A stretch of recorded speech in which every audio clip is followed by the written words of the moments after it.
메시아를 영접하는 인격. 요한복음 1장 35절로 51절. 하나님께서 야곱의 씨로 말미암아 이루어진 이스라엘의 모든 선지를 통하여 예언할 때에 메시아가 올 것을 빠짐없이 가르쳤으므로 그들은 메시아가 오기를 기다리는 것이 큰 소망이었던 것이다. 왜냐하면 여호와의 말씀을 믿는 족속이기 때문이다. 남의 나라보다도 이스라엘 나라의 메시아가 온다는 것이 그 나라 사람들에게 큰 자랑이 되었던 것이다. 만왕의 왕 메시아가 자기 나라에 오면 그들은 세계에 으뜸가는 나라가 되고 세계 열방을 다 통일한다고 믿었던 것이다.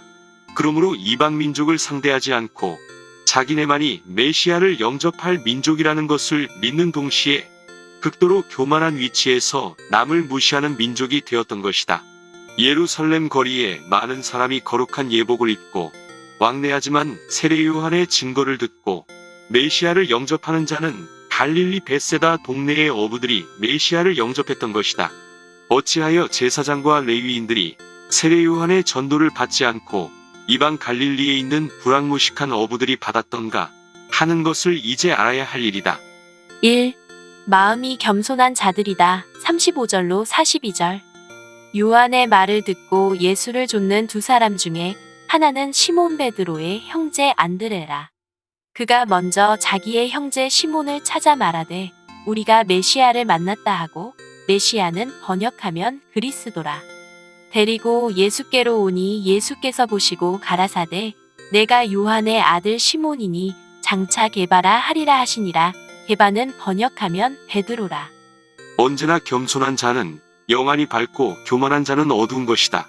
세례 요한이 세상 죄를 지고 가는 어린 양을 보라고 할 때에 교만한 인간들은 오히려 이단시하고 대적했지만 기도의 사람으로 메시아를 고대하던 사람들은 나사렛 예수를 볼 때에 영적으로 알려지는 바가 있었던 것이다. 베드로와 요한, 안드레 이 사람들은 비록 무식하고 빈곤한 생활을 하지만 메시아를 고대하고 기도하던 사람이라는 것은 확실한 일이라고 본다. 주님은 외모를 보지 않고 중심을 보심으로 그들을 만날 때에 베드로라는 이름을 주었던 것이다. 언제나 신령한 세계를 체험하려면 부유한 생활보다도 빈곤한 생활에서, 호화로운 자리보다도 비천한 자리에서, 화려한 도시보다도 조용한 곳에서, 많은 무리보다도 작은 무리라도 합심하는 곳에서 영계 운동은 일어나기 때문이다. 이들은 메시아를 고대하는 신앙 양심에서 산명수려한 갈릴리 해변을 찾아 작은 동네의 작은 집에 적은 무리가 모여서 양심으로 하나님을 경외하며 메시아를 고대했던 것이다. 하나님의 아들이 이들을 만날 때에 직접 따라오라는 명령을 내린 것은 그만큼 준비가 되어 있던 신앙가라고 보게 된다. 왜냐하면 하나님의 아들이 아무런 믿음이 없고 합당치 못한 사람을 모르고 택한 것이 아니고 알고 택할 때에 가룟 유다 외에는 다 승리의 왕권을 받게 되었다. 가룟 유다를 택한 것도 말씀이 응하기 위한 과정이었다. 메시아를 영접할 자격은 성신을 충만히 받지는 못했으나 양심으로 하나님을 경외하고 그날에 하나님과 그의 양심과의 접촉되는 생활에서 메시아를 영접했던 것이다. 2. 성서적인 사람이다. 43절로 45절. 이튿날 예수께서 갈릴리로 나가려 하시다가 빌립을 만나 이르시되 나를 좇으라 하시니, 빌립은 안드레와 베드로와 한 동네 벳세다 사람이라. 빌립이 나다나엘을 찾아 이르되 모세가 율법에 기록하였고 여러 선지자가 기록한 그 일을 우리가 만났으니 요셉의 아들 나사렛 예수니라. 언제나 성경을 많이 읽고 사모하는 생활이 없이 도저히 영계 생활은 보존할 수가 없다. 그들은 성경을 완전히 알지는 못하지만 성경에 메시아가 온다는 것을 분명히 아는 정도의 지식을 가지되 동정녀 몸에 탄생한다는 것, 이사야 7장 14절, 베들레헴에 난다는 것, 미가 5장 2절 갈릴리에서 시작된다는 것, 이사야 9장 1절로 2절 등 이와 같은 성경을 절실히 믿었던 것이다.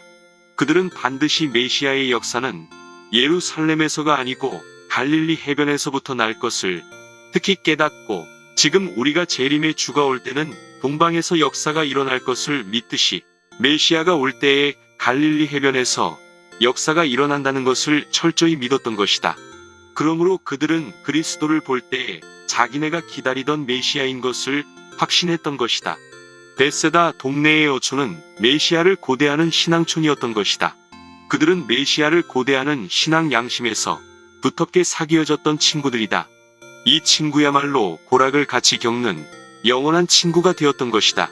세상에 많은 친구가 있지만 이와 같은 친구는 역사적으로 한 페이지가 되는 친구가 되었다. 이와 같이 재림의 주를 맞이하는 때에 동방에서 나오는 선구자의 한 단체가 나오는 것도 사도와 같이 막역한 친구의 한 무리가 될 것이다. 우리는 신앙적인 양심에서 재림의 주를 맞이하는 친구가 메시아를 맞이하던 갈릴리 벳세다 동네의 친구와 같은 인연이 있게 될 것이다. 3. 간사함이 없는 참 이스라엘 46절로 51절. 나다나엘이 가로되 나사렛에서 무슨 선한 것이 날 수 있느냐.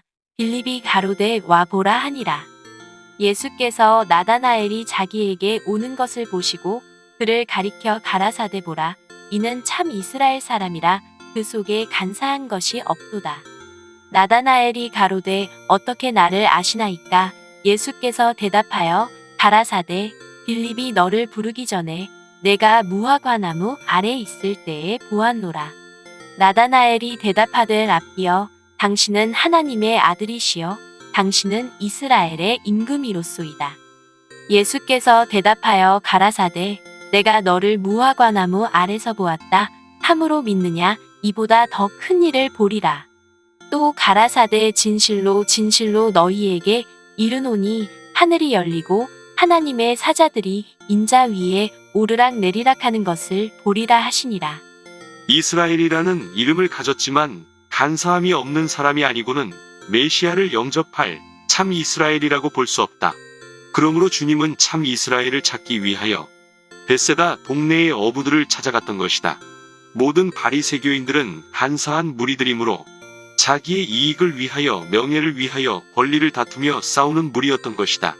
이들도 메시아를 고대했던 것은 학과적으로 배우고 교리적으로 남을 가르치고 베들레헴에 난다는 것을 마태복음 2장 4절에서 6절에 말했던 것이다. 이것을 본다면 신앙은 교리만이 아니요 양심이라고 보게 된다. 아무리 이들이 학과적으로 가르치는 무리들이나 한교권과 명예의 감투를 쓰고 세상 안락에 마음이 어두워진 무리들이다. 그러므로 동방 박사가 별을 보고 예루살렘을 찾아올 때에 그들은 오히려 헤롯과 같이 왕으로 나신 메시아를 죽이는 무리가 되었던 것이다. 이것은 신앙 양심에서 하나님을 경외하는 무리가 아니고 전부 간사한 거짓 선지들이었던 것이다. 그러므로 세례 요한도 독사의 자식들아 너희는 아브라함이 우리 조상이라고 생각하지 말라고 책망했던 것이다. 예수님도 너희 아비는 마귀라고까지 했던 것이다. 아무리 이스라엘이라 하여도 간사한 정욕이 있는 사람은 죽은 영이니 자동적으로 마귀의 자식이 된다. 신앙은 간사함이 없는 양심에서라야 이스라엘이라는 영적 사람이 될 것이다. 나다나엘은 비록 어촌에 사는 사람이지만 날마다 무화과나무 아래서 기도하는 것을 주님께서 보았다고 말씀했던 것이다. 은밀히 하나님 앞에 기도하는 양심의 사람이라야 메시아를 영접할 수 있는 이스라엘이 되었던 것이다. 가장 복 있는 사람은 이스라엘 중에서 메시아를 영접한 사도들이요 또는 재림의 주를 맞이할 동방 땅 끝의 종들이라고 보게 된다.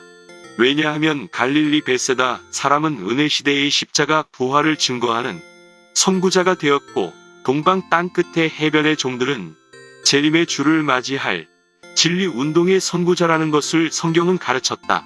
그러므로 갈릴리 바다 옆의 어부들은 부활성도의 선구자여 동방 땅 끝에 있는 종들은 변화성도의 선구자라고 보게 된다. 그러므로 메시아를 영접할 자의 자격과 재림의 주를 영접할 자의 자격을 논의한다면 다음과 같다. 동방 땅 끝에 종들이 일어남으로써 원수를 회산물같이 짓밟고 나간다고 했고 이사야 41장 8절 이하를 보면 분명히 새 시대를 이루는 역사라고 했고 이사야 9장 1, 2절을 보면 갈릴리 바다 해변에서 일어나는 역사는 이방의 빛이 된다고 말했으니 이방의 빛이 되는 역사가 은혜 시대 역사라면 이방 세력을 짓밟고 나가는 역사는 진노의 날에 남은 변화 성도의 역사라고 본다. 그러므로 언제나 시대가 바뀔 때의 종은 선구적인 자격을 가져야 된다. 결론. 율법 시대가 끝이 나고 은혜 시대가 이루어질 때에 메시아를 영접한 사도의 인격은 율법 시대의 영계의 선구자로서 은혜 시대를 이루는 일에 처음 열매가 되었던 것이다. 가장 복되고도 복된 일이 아닐 수 없다. 갈릴리 베세다 동네의 어부가 된 일과 사도적인 역사로 말미암아 세계 만방의 기독교가 대승리를 보게 된 일은 얼마나 놀라운 일이며 재림의 주를 맞이할 변화 성도의 인격이 이루어진 자로 새 시대를 이룬다는 것이 얼마나 큰 일인가 하는 것을 알아야 할 것이다. 아멘.